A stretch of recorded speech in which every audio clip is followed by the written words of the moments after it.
Welcome to This Explainer. Today, we're diving into something truly fascinating. We're going to break down exactly how a struggling, almost broken domestic football competition morphed into an absolute global economic juggernaut. Look, if you follow football, you already know the English Premier League is massive. But today, we're peeling back the curtain. We're looking at the raw data, the brilliant strategies, and the totally staggering numbers behind all that dominance. And hey, even if you've never watched a single match in your life, stick around, because the business mechanics driving this success are literally a masterclass in modern sports economics. Just to give you an immediate sense of the sheer scale we're dealing with here, think about this. Chelsea's 2024 squad was the most expensive team ever assembled in the history of the sport. We are talking an unbelievable 1.66 billion euros. Seriously, 1.66 billion. That price tag completely shattered all the previous records, including Real Madrid's legendary 2020 squad. And you know, that kind of astronomical spending doesn't just happen by accident. It requires a seriously powerful economic engine running behind the scenes. So, to understand exactly how we got here, we're going to follow a pretty clear roadmap. First, we'll cover the journey from crisis to breakaway. Then, we'll look at the league's status as a global financial powerhouse, explore its massive impact beyond the pitch, and finally, we'll tackle the growing wealth gap among the big six clubs. All right, let's jump right into part one, from crisis to breakaway. To really appreciate this incredible transformation, we have to rewind to the seriously dark days of the 1980s. I know it's kind of hard to imagine now, but English football was actually facing a massive existential crisis back then. Stadiums were literally crumbling, hooliganism was out of control, and after the tragic Heysel disaster in 1985, English clubs were entirely banned from European competitions for 5 whole years. They were just falling miles behind other leagues, like Spain's La Liga. But then, a massive pivot happened in 1988. A completely groundbreaking TV deal with ITV handed the top clubs 75% of a £44 million broadcasting package. Suddenly, a light bulb went off. They realized their true commercial worth. And by 1992, the top 22 clubs officially broke away from the old Football League to form the FA Premier League. And by breaking away, these clubs unlocked a totally new business model. This was a real game changer. They secured complete, 100% commercial independence. Suddenly, they weren't tied down anymore by the legacy rules of the Football Association when it came to television and sponsorships. Instead, their entire focus shifted to one goal: maximizing global media exposure and turning their league into an elite, super marketable product. Which brings us to part two, a global financial powerhouse. That strategic vision from 1992, well, it turned the Premier League into a financial giant that absolutely dwarfs its European competitors today. Check out these numbers from UEFA's 2023 financial report. English clubs pulled in just over 7.1 billion euros in revenue. Let that sink in. That is almost double the revenue of their closest rivals, Spain's La Liga at 3.7 billion and Germany's Bundesliga at 3.6 billion. It's gotten to the point where the median revenue for a middle-of-the-pack Premier League club is a full 60% higher than their German equivalent. Crazy, right? Now, all this immense financial muscle is powered by a global audience that is just staggering. The Premier League has a cumulative global viewership of 3.2 billion people, spanning 188 countries. To put that into perspective for you, that is literally double the viewership of the UEFA Champions League. We're not talking about a domestic competition anymore. We are talking about a massive, weekly global television event. And we've actually reached a really fascinating tipping point in the current broadcasting cycle. Get this.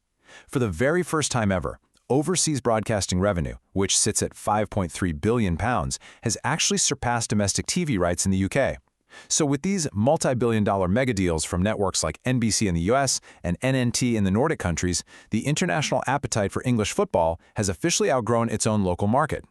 But even as billions flow in from all over the world, the hyper-local impact right there in the UK is incredible. The league pumps £8 billion into the UK economy and supports something like 90,000 jobs nationwide. Just look at a club like Brighton and Hove Albion. After they got promoted, their local economic contribution shot up to £595 million in a single season. When a club finds success, or when there's a huge takeover like we saw with Tottenham or Newcastle, it literally transforms the surrounding city's economy. We're talking about driving up local house prices by as much as 19%. The prosperity of the football club essentially becomes the prosperity of the city itself. Okay, moving right along to part three, beyond the pitch. So it's absolutely vital to recognize that the league's influence isn't just about scoring massive profits. It actually extends deeply into international diplomacy through something called soft power. If you're not familiar, soft power is basically the ability to attract and influence others without using coercion. Because the Premier League is broadcast everywhere, it has become one of the United Kingdom's most valuable soft power assets. In fact, a British Icon Index study found that 87% of international fans said following the league makes them view the UK more positively. You really can't buy that kind of cultural export. On top of that, the league acts as a major charitable force. They actually distribute about 15% of their annual revenue right back into the wider football pyramid and into local communities. They've reached 2.2 million participants through their charitable fund. They're heavily investing in education, like the £61.9 million poured into the Primary Stars program, and they're keeping youth engaged with another £81.6 million for Premier League kicks. Plus, during the COVID-19 pandemic, these clubs completely mobilized. They handed over their facilities to the NHS and drove massive food bank donations when people needed it most. And this quote right here really grounds all those massive numbers in reality. Luke Joseph from Gloucester City AFC said, "The impact on the club, the supporters, and the city of Gloucester cannot be understated. The increase in gate receipts is vital for the club's long-term future." Gloucester City was actually displaced for 13 years because their stadium flooded. But a £500,000 grant from a Premier League-funded initiative helped them build a brand-new, flood-proof stadium so they could finally return home. It's a perfect example of how wealth at the very top trickles down to literally keep the lights on for smaller, grassroots clubs. And taking a step back to look at the national perspective, this economic engine provides massive returns directly to the state. In a single season, the league contributes an incredible £4.2 billion in direct taxes to the UK Treasury. And a huge chunk of that, about £1.7 billion, comes directly from the high-income taxes paid by the players and the staff. Finally, let's turn to part 4, the Big Six wealth gap. Now, for all the good it does, this totally unprecedented wealth is a bit of a double-edged sword. When you look at the objective data mapped out by Deloitte regarding revenue and wages, a really stark concentration appears. There is a distinct, undeniable cluster right at the very top: Manchester City, Manchester United, Liverpool, Chelsea, Arsenal, and Tottenham Hotspur. The gap between these 6 clubs and the rest of the table isn't just large anymore, it's structural. And you know what? It's growing every single year. The financial divide here is just staggering. We are seeing the Big Six clubs generate anywhere from £464 million to £718 million per season. Meanwhile, the other 14 clubs, they average around £184 million. That is a massive difference. This extremely uneven distribution means the top clubs can continuously invest in the best global talent, offer the highest wages, and build absolute state-of-the-art facilities. And of course, all of that just accelerates their dominance on the pitch. Basically, success is buying more success.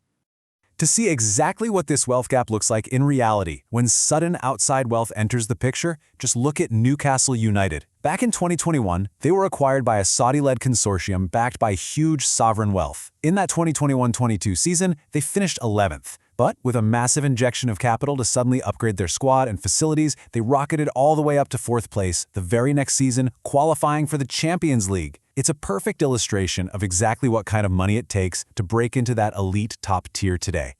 So, looking at this data objectively, we are observing a genuine structural challenge. The exact same wealth that makes the Premier League a global powerhouse simultaneously makes it incredibly difficult, maybe almost impossible, for smaller clubs to realistically challenge for top honors without massive outside financial backing. And that creates a very real risk of a formalized 2-tier system developing right inside the same league. As we wrap up this explainer, I really want to leave you with a final thought to mull over. The Premier League was originally built on this thrilling idea that any team could win on any given Sunday.